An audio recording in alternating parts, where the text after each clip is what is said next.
Let me just say, I went to Austin, and gotta tell you that Austin. I don't know how these people, these Gillises, or these Tyler Fish, or these Seguras, who must be Greek, how do they live there? I mean, it's that city is a boiling pot of evil goo just circling a dish. Texas is gayer than LA. I'll say it. Texas is Fair. That's fair. Wait, why? I'm sure not the rest of the guys state. showing off. Austin is a gayer version of. There is equally as many shirtless guys in Austin as there is down I there. haven't seen one shirtless guy here. I've seen it. I'm sure you've seen a bunch. looking for The city of Austin, Texas, let's be very honest, is dangerous. The homeless there are more aggressive than I've ever seen them in New York. As a metropolis, it's And bad. it's pretty brown. small. It's small. It's brown. There's no grass. It's not green. It turns brown. For 4 months out of the year, it's over 100 degrees. The lake is vomit colored, and there are brain-eating amoebas that can swim up your nose and kill you within 48 hours. It's rare, but it happens. The Austin comedy bubble might have finally popped. It's been about 5 years since Joe Rogan packed up his stool riding talents and headed to Texas, planting the flag for what would become the comedy mothership. Along the way, he managed to coerce a few of the top 250 comedy assassins in the world, guys like Shane Gillis, Tom Segura, Tim Dillon, Duncan Trussell, and most recently Brendan Schaub. Brendan may not crack the top 250, but he's definitely number one in the hearts of the Rogansphere haters. And let's be honest, the only reason any of these comics moved to Austin was because that's where Rogan went. But out of all of them, Brendan feels like the only one who moved there because he had no other option. You going through a tough time? And I was like, I just moved to Austin, man. Yeah, I'm trying to find my way. I'm heartbroken about LA. Yeah. Yeah. You do miss LA, right? Oh, yeah. Yeah, fuck yeah. I miss my community, my routine, you know? Yeah. I'll find it. And it's starting to happen, you know? You'll find it. I talked to this guy last night, and he moved from LA, and he was like, yeah, Texas is great, man. Best decision I ever made. He goes, but you should know it's no LA. Because you're going to miss, there's no replacing LA. And I was like, oh, how long did it take you to get, like, you know, back in your routine and feeling comfortable? It was 3 years. I went, what? He goes, yeah, tough 3 years. Tough 3 years. I went, oh, shit. See, I don't feel that way. I went, hopefully it's faster for me than that. He goes, probably not, but you figure it's only 3 years. Jesus Christ. But just the sweetest guy, dude. Of all the comedians Joe lured to Austin, Shane Gillis is easily his biggest get. He's probably the one guy Joe would have handpicked to move there, though he didn't really have to try. From the start of his comedy career, it was always one of Shane's goals to make it onto JRE. And while the Rogan bump definitely boosted his career, Shane was the only comic in the Rogansphere who didn't actually need it, which is probably why he's so comfortable roasting Austin every chance he gets. Texas is gayer than LA. I'll say it. Texas is fair. That's fair. Wait, why? I'm sure not the rest of the guys state. showing off. Austin is a gayer version of. There is equally as many shirtless guys in Austin as there is down I there. haven't seen one shirtless guy here. I've seen it. Though. I'm sure you've seen a bunch. Nate's looking for him. Nate's looking for him. I'm not looking for him. We've been walking. You went down. I know where you went. I haven't left. Joe's been bashing LA hard ever since he moved to Austin. Nothing he says about LA is good, which makes it even funnier when Shane says LA is better than Austin. Shane's always felt like a New York guy. He spent most of his time there and in Philly, so you've got to imagine it sucked to leave that behind for Austin, a city that's the polar opposite in every way. The pace, the people, and especially the weather. It was a storm in Texas, and I have no power. Okay. And I have to be gone. I've been on the road for like a week, they're and I was on going power grid like fucking idiots. Yeah. It's terrible. Yeah. And I was gonna do laundry before I left for this trip. Right. But everything, I have no power for like 3 days. Yeah. Texas fucking blows. I didn't know that. Hot as fuck. So, dude, the second we ran back, Shane. Come on. Come back. The second we ran out of power, the house was 90 degrees. Yeah. Oh my God. And just bugs. And it's June. It will go out in August. Bugs came in immediately. Yeah. The house filled with bugs. I'm just laying in the dark. You would have liked it. I lit some candles and read a book. For years, Tony Hinchcliffe and Joe Rogan have been pushing to crown Austin as the new comedy capital of the world. And during the lockdowns, especially in LA, that idea actually started to look possible. The comedy scene out west was basically non-existent. Kill Tony needs a live audience to survive, and with LA shut down, Tony didn't have much of a choice. Moving to Texas wasn't some grand vision, it was survival. Bars were still open, crowds were still showing up, and stage time was available, so the move felt more like necessity than destiny. I love this city with all my heart. I never thought I would leave LA, and then when the shit hit the fan and riots and governments, and you realize taxes are absolutely insane for what we were getting, and I feel more at home here than I ever did there, and I was there for almost 20 years. Yeah. But when the plane's landing and you look out the right side and you see downtown Austin instead of downtown LA, it feels more like, oh, yeah. It's a better place for comedy, too, in terms of, like, you don't have the traffic. It's not a grind. It's the middle of the country. So if you want to travel to other cities, it's easy to get to. The club situation is amazing. There's so many clubs. There's Cap City. There's Creek in the Cave. For some reason, Joe's completely turned on LA. These days, the only nice thing he'll say about it is the weather, and even that feels like a reluctant compliment. It's just weird how he and Tony badmouth it now. But then you've got their friend, Tim Dillon, who, like Shane, doesn't really need the Rogansphere bump. Guy makes millions a year just off his podcast, so he's not exactly worried about stepping on anyone's toes, which is why he's perfectly comfortable speaking his mind about Austin, especially when it comes to comparing it to LA. The city of Austin, Texas, let's be very honest, is dangerous. The homeless there are more aggressive than I've ever seen them in New York. Yeah. There's pockets of it that really do look San Fran-like. Yeah. It's not good. Yeah. Like as a metropolis, it's And bad. it's pretty brown. small. It's small. It's brown. There's no grass. It's not green. It turns brown. For 4 months out of the year, it's over 100 degrees. The lake is vomit colored, and there are brain-eating amoebas that can swim up your nose and kill you within 48 hours. It's rare, but it happens. One of the biggest knocks on Austin is the homeless problem. It's a college town in a red state, but the city itself leans heavily blue. That means you get policies like defund the police paired with branding like Keep Austin Weird. Matt McCusker moved to Austin with Shane, and he seems to have a story about a homeless encounter every week. Oh, a homeless guy with a fucking sword cane in Austin recently. That was freaking me out. I think I've seen that guy. Really? Is he by the mothership? He was close. He was by like the Black Rabbit. Okay. And he had like I was just like carrying a box of stuff and heard a lady like, "Don't poke anyone with that." And I was like, I looked over and this guy had like, dude, the blade was like that long, and I was like, Jesus freaking Christ. Damn, that's a cool homeless. I'm still waiting for the day. Like four of them test me, and they're like, every time I pass them, I'm like, today could be the day. They're gonna test you. I'm gonna test my survival skills. Yeah. Shane's absolutely right. They will test you in Austin. Joe List was on JRE, and he talked about how he got tested. He was warned to avoid 6th Street, but he got lost and ended up getting accosted by some doctors and engineers. The best part, Rogan just sits there making that uncomfortable face he does when he's still trying to defend Austin, but he has to sit through his comedian friend casually explaining just how sketchy the city actually is. So we drove down the street, and the guy was kind of saying, they've taken over. It's crazy. It's scary. Be careful. Whatever. The Lyft driver saying Yeah. So I'm like, well, he was like a driver, but so I'm already like in my head, and then I asked the lady, I was like, is it safe walking around here now? It feels like it's changed a bit, and she was like, just avoid 6th Street, and I was like, all right, got it. And then I was like, I'm gonna go to the creek, do a spot. Texted Rebecca, and it's like an 8-minute walk. So I was like, I'll walk there. And then I started to get closer, and I saw these two guys walking towards me, and they seemed like, ne'er-do-wells, just, by the way they were presenting themselves. And then there was a guy on a bicycle, like a BMX-style bike, who kind of was with them and then rode ahead and kind of did like a loop behind me. I came to the intersection, which is where I guess that homeless shelter is, and there was like 40 homeless people, not like sleeping in tents or on the sidewalk, but like fighting, yelling, bottles smashing. And I was just like, I don't feel like walking through that. That doesn't seem great. So we just met right there. And then the guy's like, you wouldn't be following us, would you? And I was like, no, I'm just lost. And I kind of did like I don't want anything to do with you guys. And then the guy got like right up into my face and was like, you better be fucking lost. Why don't you get lost? And like whatever else. I was in like panic mode, so I couldn't. Oof. And then there was one of those like scooters, those rental scooters that are everywhere. Yeah. And he just gave that like a hard kick and did like this thing. And we were kind of like manager and an umpire, just like right there.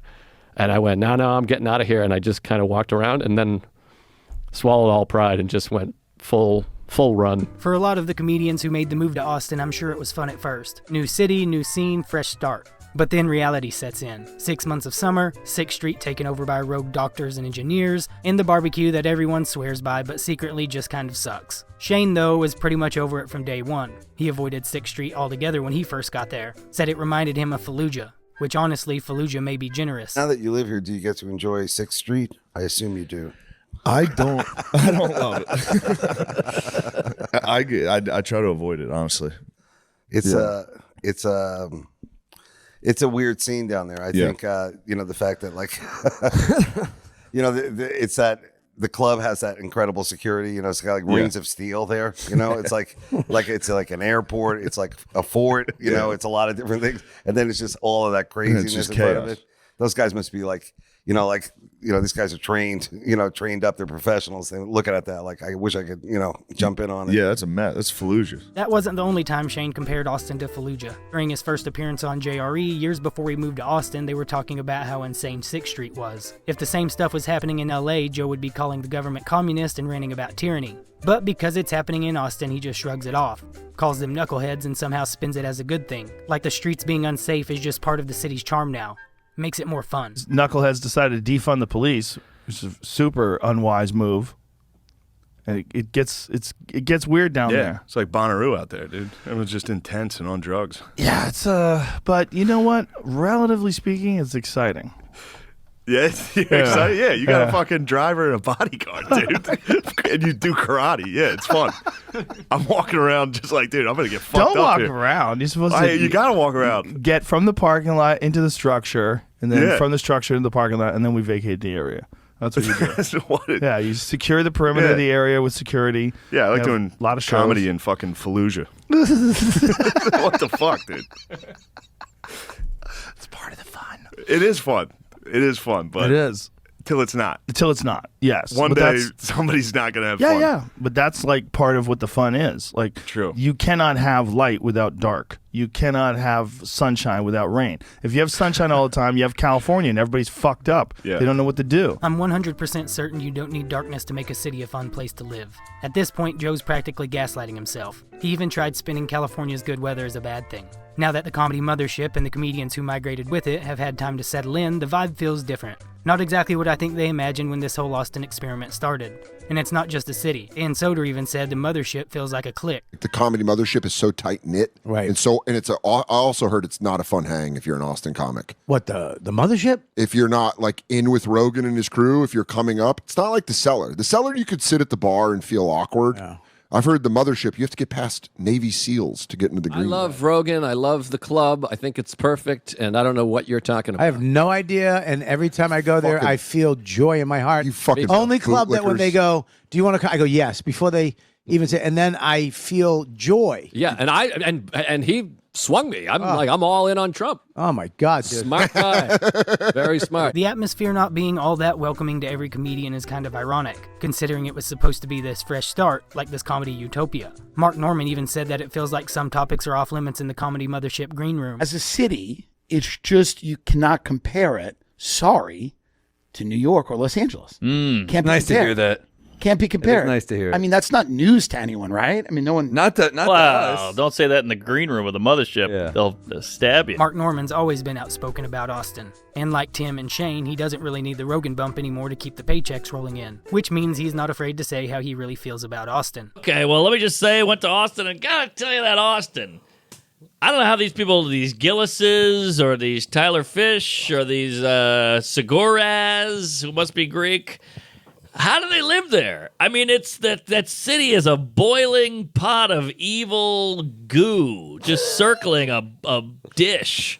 What do you mean? The heat? The homeless? The heat, the homeless, the drugs, the whores, the cigarettes, the shows, the fucking pork taco, the tequila. It's funny hearing Norman and all these other comedians describe Austin now that they've actually lived in it for a few years. The shine's definitely worn off. One comic Rogan tried to get to move there was Bobby Lee. And honestly, you gotta give Bobby Lee credit. He could have easily been a part of the Rogansphere, but he had the foresight to not buy into the hype. We're moving next month. Out of state. Yeah. A fish. Where? I bought a house in Austin. Congratulations. But I'll come back. No, I'm keeping my office. I'm keeping my office. No. It's you know what? It's so funny. What's so funny? What's funny about it is I think it's gonna backfire on you. Really? Yeah. How so? I don't want to get into it now because I want to end. Okay. You know, and this is a completely different discussion. All right. You know. Well, I've spent quite a bit, so I'm really looking forward to that. Great. Backfiring. Thanks. Yeah. I think that you know, it's a mistake. Okay. Yeah.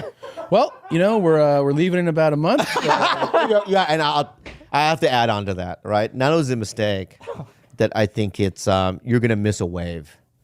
A wave? Yeah.